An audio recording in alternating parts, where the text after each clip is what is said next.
Hey guys, in this video I will show you how to send live snap without media upload. Alright, so let's begin with the video.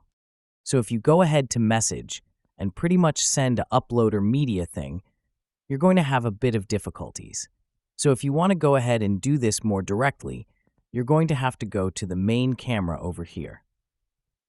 So once you're here, just go ahead and hold the picture button for at least a half a second or more.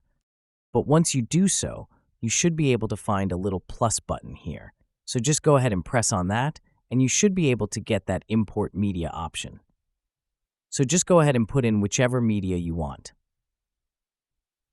And once you've done so, just go ahead back to the old one that you recorded first, and press on delete clip. So now, you'll pretty much only have whatever media you had added, and just go ahead and press on preview. And once you're done with everything, just go ahead and press and send to the person you actually want to send your live snap to. I'm just going to send it to this person and press on send. So if you go ahead and check, it should be sent just now.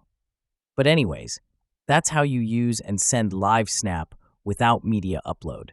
So that's basically how you can send live snap without media upload. So that's all for this video.